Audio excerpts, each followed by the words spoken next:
Good morning, class. Good morning, ma'am. Okay, so today topic is attention deficit hyperactivity disorder, also called ADHD.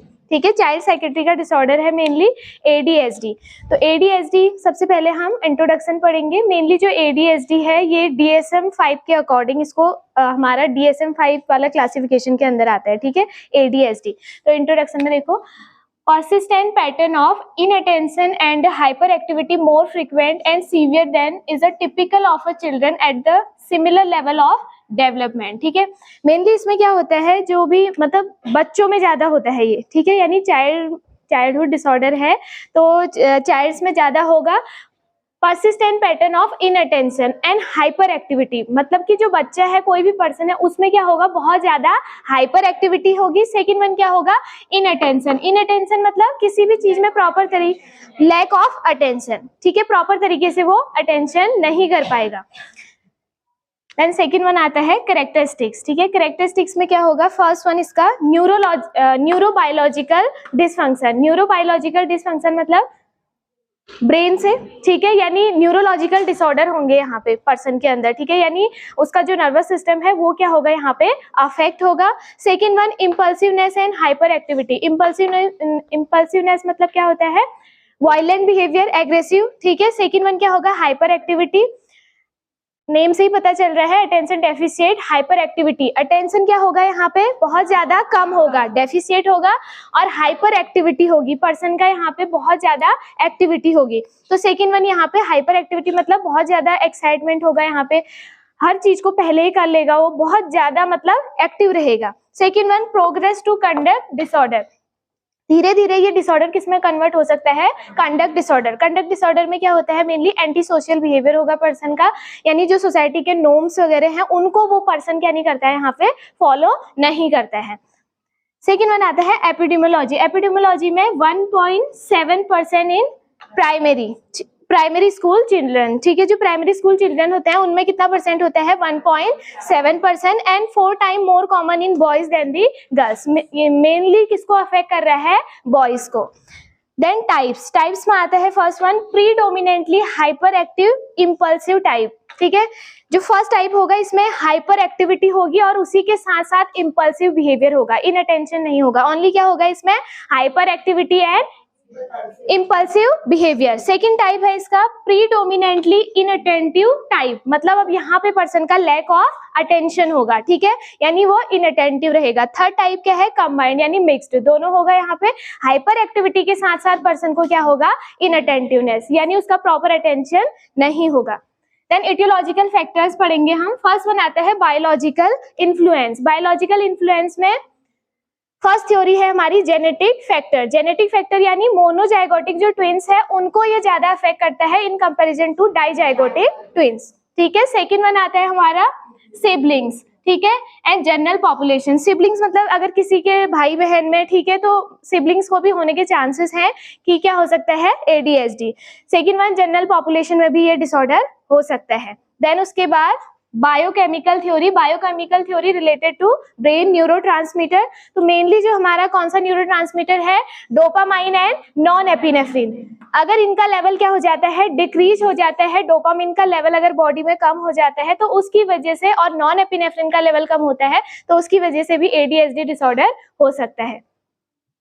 Second one pre, peri and postnatal factor. Prenatal factor में mainly है toxic exposure. ठीक है, अगर जो mother है यानी अगर उसने बेबी कंसीव कर दिया है, टॉक्सिक सब्सटेंस के एक्सपोज हो रही है तो उससे भी क्या हो सकता है, ADHD हो सकता है. Second one prematurity. Prematurity means premature baby. ठीक है, अगर प्रीमेच्योर बेबी है, बिफोर 37 वीक से पहले उसका डिलीवरी हो जा रहा है तो बेबी में यहाँ पे ADHD होने के चांसेस होते हैं. थर्ड वन क्या है, प्रोलॉन्ग लेबर. प्रोलॉन्ग लेबर मतलब जो लेबर का नॉर्मल प्रोसेस होता है, मोर देन 18 आवर्स अगर लेबर को टाइम हो जाता है, ठीक है, यानी डिलीवरी नहीं हो पा रही है, तो प्रोलॉन्ग लेबर की वजह से भी क्या हो सकता है, ADHD हो सकता है. देन उसके बाद आता है एनवायरमेंटल इन्फ्लुएंस. एनवायरमेंटल इन्फ्लुएंस में आता है लेड एंड फूड एडिटिव्स, मतलब कि कोई भी लेड वगैरह मेटल सब्सटेंस है तो इसकी वजह से भी क्या हो सकता है, पर्सन को ADHD हो सकता है. एंड सेकंड वन क्या है, फूड एडिटिव, मतलब फूड में कोई भी मिक्सिंग वगैरह हो रही है, अगर वो इनएप्रोप्रिएट फूड ले रही है तो इसकी वजह से भी क्या हो सकता है, ADHD कॉज हो सकता है. देन उसके बाद आता है साइकोसोशियल फैक्टर. साइकोसोशियल फैक्टर में first one emotional deprivation, emotional deprivation means हाँ, इमोशनली क्या होगा, वो डिप्राइव होगा। सेकंड वन क्या है, स्ट्रेसफुल इवेंट, यानी उसकी लाइफ में कोई भी स्ट्रेसफुल सिचुएशन आ रहा है, स्ट्रेसफुल क्राइसिस हो रहे हैं, कोई भी ऐसा सिचुएशन आ रहा है तो उसकी वजह से भी क्या हो सकता है, attention deficient hyper activity disorder. Third one क्या है, disruption of the family equilibrium, यानी फैमिली में डिस्टर्बेंसेस आ रहे हैं, ठीक है, कोई भी प्रॉपर फंक्शनिंग नहीं है, कुछ भी झगड़े वगैरह कुछ ऐसा हो रहा है, हाँ, तो इन सब चीजों से क्या हो सकता है, ADHD हो सकता है। सेकेंड वन आता है क्लिनिकल फीचर्स। तो क्लिनिकल फीचर्स में फर्स्ट वन क्या है, सेंसिटिविटी टू स्टिमुलाई, ठीक है, कोई भी स्टिमुलाई है उसके अगेंस्ट क्या होगा, बहुत ज्यादा सेंसिटिव होगा। फेलियर टू फिनिश टास्क, ठीक है, कोई भी अगर हम उसको टास्क देंगे तो वो उसको अच्छे से फिनिश नहीं कर पाएगा, ठीक है। थर्ड वन क्या है, इरिटेबिलिटी, यानी बहुत जल्दी क्या हो जाएगा, वो इरिटेबल हो जाएगा। देन इम्पल्सिविटी, मतलब बहुत जल्दी इम्पल्सिव, वायलेंट, एग्रेसिव बिहेवियर हो सकता है पर्सन का। टॉक एक्सेसिवली, मतलब बहुत ज्यादा बातें करता है। हाइपर एक्टिविटी है तो बहुत ज्यादा क्या करेगा, वो बात करेगा। Then learning disability, learning disability means हाँ, लर्न नहीं कर पाएगा, उसको डिसलेक्सिया, डिफिकल्टी इन स्पीच, ये सब चीजें हो सकती है। और इस टाइप के जो पेशेंट होते हैं, अगर हम उनसे कुछ भी क्वेश्चन करते हैं तो क्वेश्चन कंप्लीट होने से पहले ही वो क्या करने लगते हैं, आंसर देने लगते हैं। इस टाइप का बिहेवियर होता है। क्लास में होंगे, कुछ भी हम बोलेंगे, किसी सबसे क्वेश्चन पूछ रहे हैं तो सबसे पहले उनको ऐसा होगा कि मैं ही क्या दूं, आंसर दूं, ठीक है। तो ये क्या होते हैं, हाइपर एक्टिविटी वाले पर्सन होते हैं। तुम में भी है कोई ऐसा, हो तुम क्विज कंपटीशन के दिन किया था तुमने ऐसा, बहुत ज्यादा हाइपर एक्टिव, क्वेश्चन पूछने से पहले ही तुमने आंसर दे दिए थे, तो वही है। इस टाइप के पेशेंट भी ऐसे होते हैं, मतलब क्वेश्चन पूछने से पहले ही क्या करेंगे, वो आंसर देने लगते हैं, ठीक है। देन उसके बाद आता है डायग्नोसिस। डायग्नोसिस में हिस्ट्री कलेक्शन वगैरह हम करेंगे, इसमें फिजिकल एग्जामिनेशन करेंगे पर्सन का, न्यूरोलॉजिकल एग्जामिनेशन करेंगे, ठीक है। न्यूरोलॉजिकल एग्जामिनेशन में क्या क्या कर सकते हैं हम, MSc MMSc कर सकते हैं, ठीक है।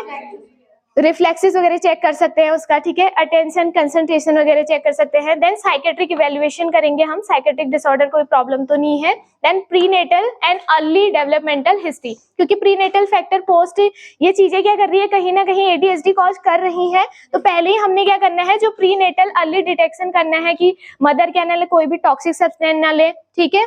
देन प्री मैच्योरिटी वगैरह, इन सबको हमने क्या करना है, अर्ली डिटेक्शन करना है। देन उसके बाद आता है ट्रीटमेंट, यानी मेनली हम क्या क्या ट्रीटमेंट देंगे। तो फर्स्ट वन आता है इसमें फार्माकोथेरेपी। फार्माकोथेरेपी के अंदर फर्स्ट वन क्या देंगे, सेंट्रल नर्वस सिस्टम स्टिमुलेंट, ठीक है, यानी जो हमारे CNS को क्या करेगा, स्टिमुलेट करेगा। तो इसमें जो मेनली ड्रग है वो क्या है, डेक्स्ट्रोएम्फेटामाइन, ठीक है। डेक्स्ट्रोएम्फेटामाइन क्या है, हमारा CNS स्टिमुलेंट, यानी जो पर्सन के सेंट्रल नर्वस सिस्टम को क्या करेगा, स्टिमुलेट करेगा। Second one TCA means tricyclic anti depressant. Tricyclic anti depressant के एग्जांपल इमिप्रामाइन, क्लोमिप्रामाइन, ठीक है। SSRI means selective serotonin reuptake inhibitor, इसमें क्या आता है हमारा सर्टेलिन और फ्लोक्सेटिन, ठीक है। देन उसके बाद एंटीसाइकोटिक्स देंगे हम। एंटीसाइकोटिक्स में क्या क्या देंगे, क्लोजापाइन, हेलोपेरिडोल,